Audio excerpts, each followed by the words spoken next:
This week on Siskel and Ebert, Alec Baldwin and Anthony Hopkins battle to survive the wilderness in The Edge. Vanessa Williams, Vivica Fox, and Neil Long star in the comic drama Soul Food.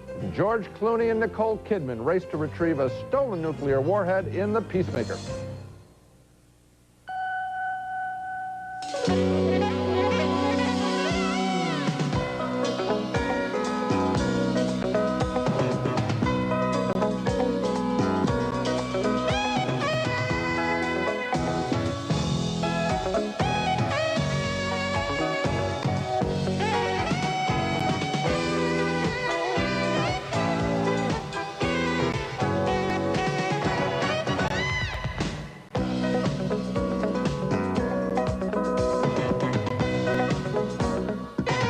I'm not afraid of the man who wants 10 nuclear weapons, Colonel. I'm terrified of the man who only wants one.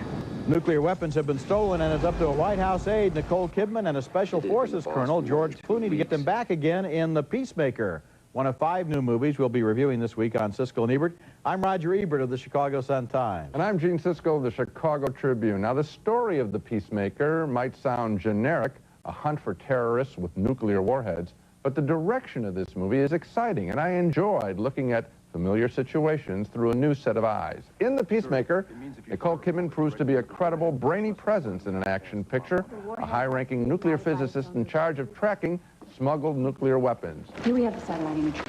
This is the 2 trains approaching, and here's the collision itself. Now check out the field of regard. These 2 shots are at the same height because they occurred at the same time. Look at the blast. It's 2 degrees higher, after the satellites passed over. Elapsed time between shots? Between the train wreck and the detonation, 4.5 minutes. Somebody set that nuclear weapon off. This was a terrorist act.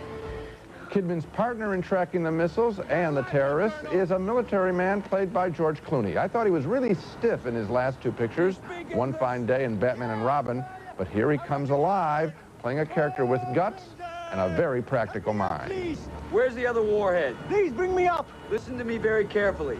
You are gonna die unless you tell me where the other warhead is. I don't know. He took it. He's gone. Who? I don't know his name. And here's an example of solid direction by Mimi Leder in her feature filmmaking debut. They've tracked the terrorist to the streets of New York, where he is carrying the missing nuclear weapon in his backpack. This is 4. Target acquired 300 meters. Not clean. Too many friendlies. 4, this is Leader. Take the shot. It's a trial of the family. Acknowledge. Take the shot. Shoot him, come on. 4, this is Leader. I repeat, take the shot. Take the shot!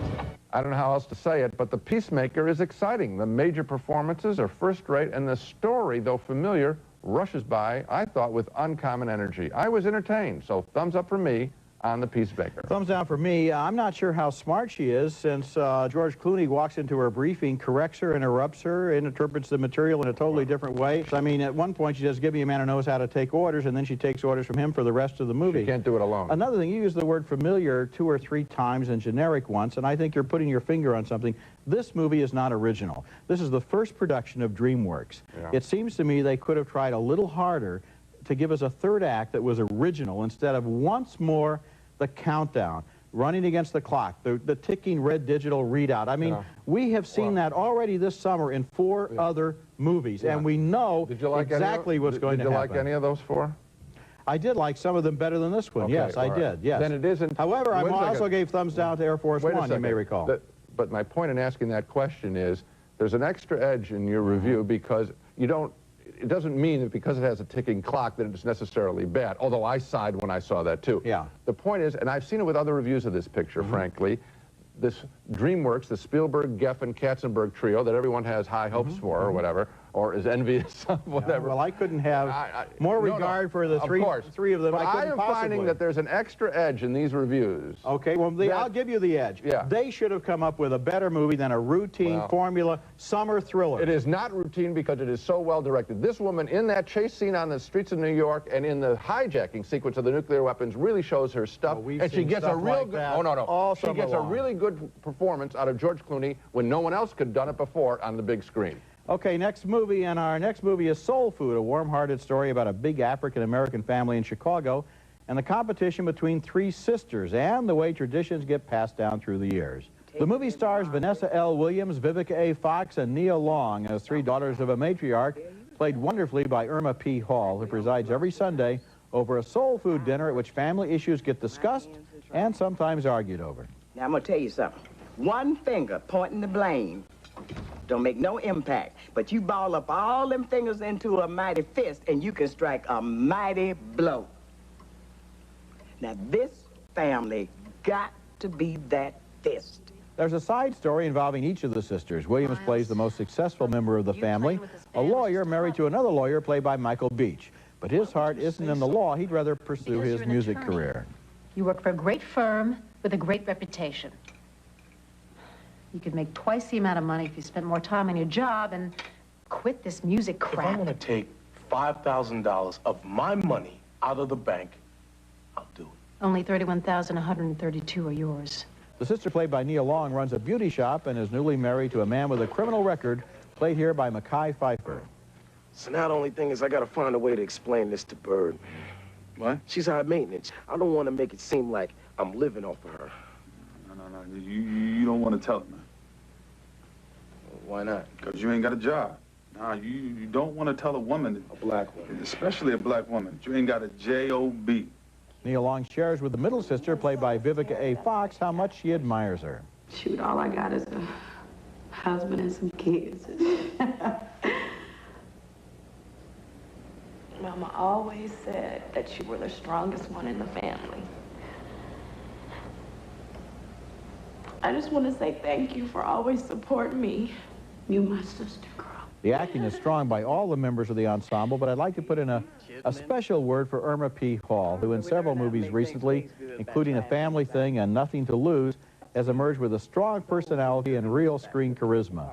Soul Food is a comedy with some serious undertones and a lot of heart, and I liked it. I liked it too, and I hope this comes across as a compliment. This shows almost how easy it is to make a good movie. Do you know what I'm saying? It's not that complicated. These roles are written well. Yeah. They relate to reality. You know my old test of, would it be more interesting to have people talk at lunch or do the script? In this case, probably roughly the same, because they're both about life as lived. Look at this simple little picture. Yeah, because the plot points are things that could come up in an ordinary life. Yes. There could be a woman who is more successful and has kind of drifted away from the family. There always is. There could be somebody with an unhappy marriage. There could be the cousin who comes back from California, knows everybody money, and that's enough. You don't have to then put in some kind of a mystery or some kind of an artificial You don't have to have a comic car crash. Absolutely. Or whatever they feel they have to jack up a movie with.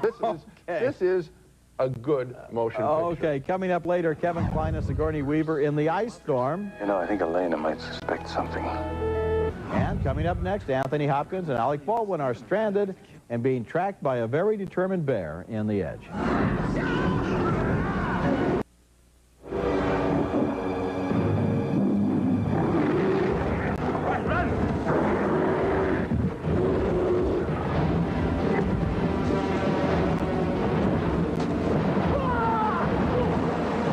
Billionaire executive Anthony Hopkins there ventures out into the Alaskan wilderness with two threats at his throat, a wild bear and a photographer played by Alec Baldwin, who has designs on Hopkins' wife. In The Edge, a thriller that ends up being less profound, I think, than it would like to be, because it didn't matter to me how it ended. As the film begins, it's brains versus beauty, sort of, as the brainy Hopkins, married to a fashion model played by model Elvis McPherson, goes on a camping trip with handsome Alec Baldwin, who is in the wilderness to photograph Hopkins' wife.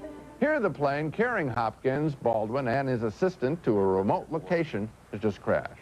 I once read an interesting book. It said that most people lost in the wilds, they die of shame. What? Yeah. See, they die of shame. What did I do wrong? How could I have gotten myself into this? And so they sit there and they die. Because they didn't do the one thing which would have saved their lives. And what is that, Charles? Thinking. The script of The Edge was written by David Mamet, and his dialogue is the best thing in the picture, the dialogue between two strong-willed men. It's refreshingly direct. Why would I want to kill you, Charles? Why would I want to do that? For my wife? For Mickey? Yeah. That's a bizarre way to meet girls. But once the battle between the men is joined, the edge loses its edge. Plot contrivances abound, and here's where it simply didn't matter to me who emerged from this mano-a-mano victorious or this mano-a-claw as the bear attacks.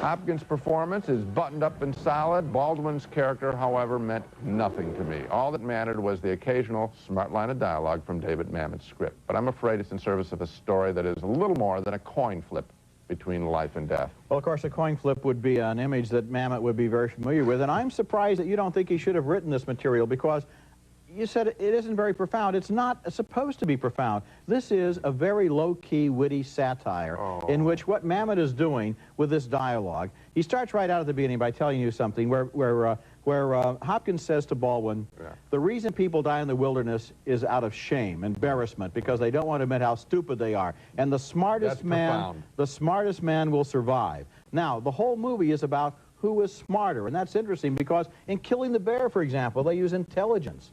They don't have a gun. They can't shoot the bear. Roger, and so throughout the movie, it's just like almost like the mirror image of the usual wilderness story. I would just say just the opposite of you in the sense that Mamet can't help but write profound dialogue, Roger. He's that smart, and that, the sentence that you gave is profound. And so the story that I'm watching is anything but that. It's kind of cornball, I think. Two people and a bear in the wilderness. Now, what's wrong with that?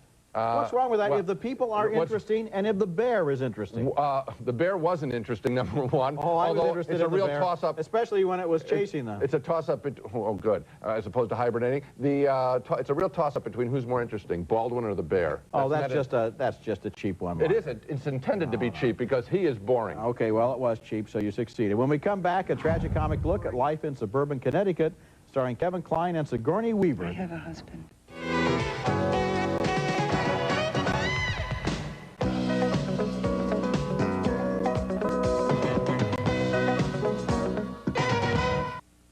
Thank you for this Thanksgiving holiday, and for all the material possessions that we have and enjoy, and for letting us white people kill all the Indians and steal their tribal lands and stuff ourselves like pigs, even though children in Asia are being napalmed. Jesus, enough, all right. Anger and discontent simmer under the surface as a suburban Connecticut family gathers for Thanksgiving dinner in 1973 in The Ice Storm, the new movie by Ang Lee, based on the novel by Rick Moody. And of course, Ang Lee made Sense and Sensibility and The Wedding Banquet.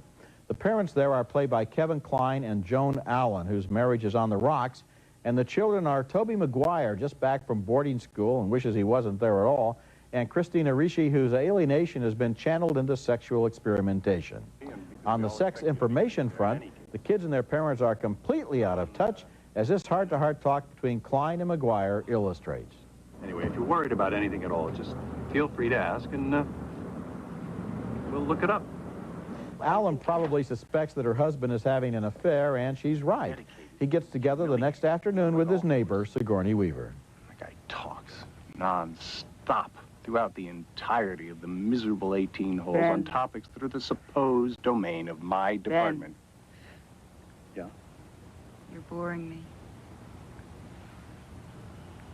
I have a husband. I don't particularly feel the need for another. The sexual revolution is in full swing in the early 70s as these suburbanites learn about a new fad, a key party. The men put their car keys in a bowl, and at the end of the evening, the women line up and fish them out, and whoever's they've got, they go home with. The Ice Storm is like a high-wire act which balances all at the same time, tragedy, comedy, and satire. It seems completely realistic at times, and at other times, it slips in wicked dialogue that exposes its characters as shallow, preoccupied, and overwhelmed by the latest mantras of political correctness. Yet human hearts and feelings beat beneath their bourgeois superficiality, and by the end of the film, we care very deeply about what's happened, in its writing and direction, and in the way the cast handles the tricky nuances of this material and the direction changes. The Ice Storm is one of the year's best movies. I thought so too, Roger, and I want to focus on the word you used properly, nuances. We don't see too many movies that have nuances like this, that have subtext. And I felt a real sadness at the end of this picture in this way, because I saw the human condition of a lot of people put on the screen. The kids and the parents are out of touch. The father comes home, he says, I'm back. The son says, were you away? He doesn't know that his father's been away on a business trip. The parents are using sex as a substitution for communication. Yes. The kids see it, and they try to use sex, too, but they don't know what they're doing. Usually in these pictures, it's either the parents who are the right and the kids are wrong, or the reverse, right? But they're all stuck. They're all stuck. This is a wonderful film. I hope that this is an Academy Award nominee. Well, I think it deserves to be. You know what? It's going to need a lot of push because the title and the subject matter, the sophistication of it, don't recommend themselves to a 30-second ad. Yeah. They don't. But this is, and that's another compliment to the picture. I hope people find it. Aidan Quinn stars in a dual role as the world's most dangerous terrorist and the Navy officer who agrees to impersonate him in The Assignment, coming up next.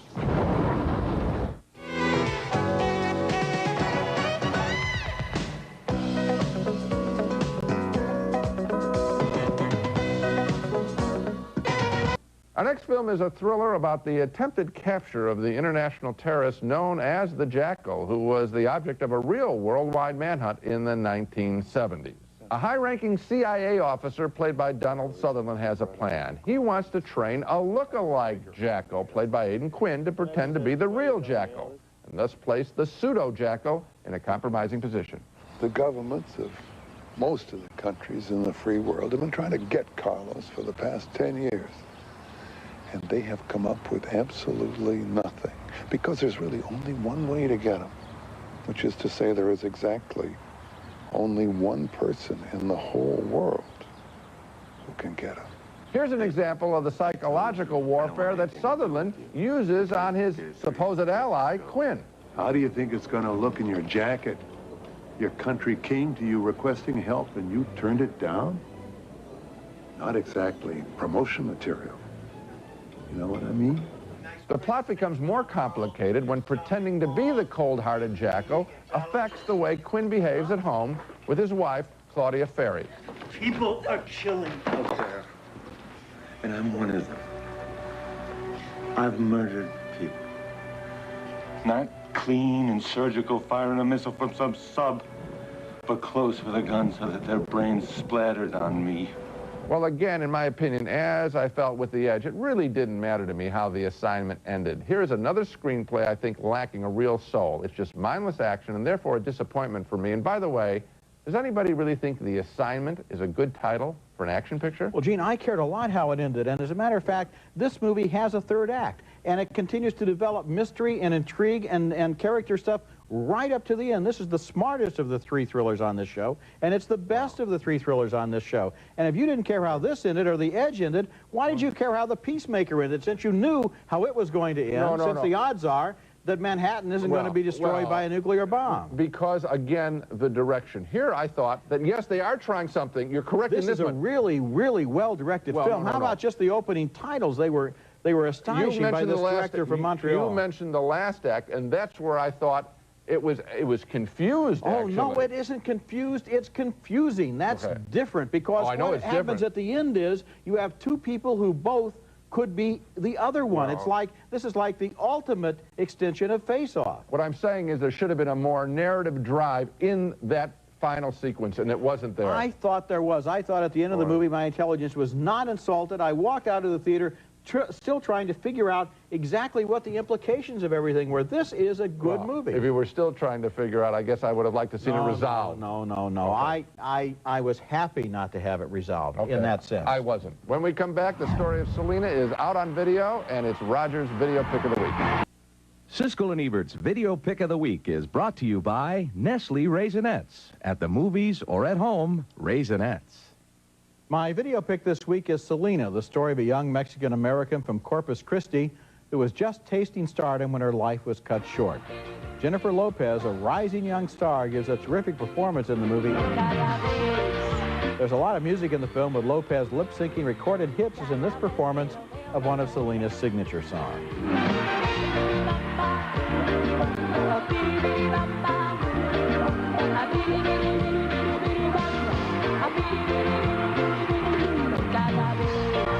Selena, my video pick of the week. Now let's take another look at the movies we reviewed on this show. A split decision on The Peacemaker with George Clooney and Nicole Kidman. Gene thought it was a very well-directed thriller, but but I thought the characters were shallow and the ending reworked tired old cliches. 2 thumbs up for the big-hearted family drama Soul Food and for its strong ensemble acting. A split decision on The Edge. I like the wit and irony of David Mamet's screenplay, but Gene was left cold by the Alec Baldwin character. 2 big thumbs up for The Ice Storm with its comedy, drama, and satire. We both think it's one of the best films of the year and definite Oscar material. Finally, a split vote on The Assignment starring Aidan Quinn and Donald Sutherland. I enjoyed it as a smart and absorbing thriller, but Gene was underwhelmed. Remember, you can check our votes and hear our reviews of recent movies at our website. The address is Siskel-Ebert.com, and that's it for this week. Next week, we'll be back with reviews of more new movies, including U-Turn, Oliver Stone's darkly comic thriller, also Kiss the Girls, with Morgan Freeman and Ashley Judd on the trail of a serial killer. That's next week. Until then, the balcony is closed. Our Honey Peanut Balanced Nutrition Bar is stirring up a lot of attention these days. This all-natural snack satisfies hunger for hours in a variety of delicious flavors you won't soon forget. The Game of Knowledge, the fun and educational game with 2 levels of questions that challenge kids and parents in 6 exciting categories. The Game of Knowledge from University Games. If you're a homeowner looking to consolidate bills, call First Plus. You'll get an answer on your loan before you hang up. Call 1-800-510-PLUS. Now you can lower your cholesterol without drugs with Cholestin Dietary Supplement, the natural way to healthy cholesterol and a healthier you.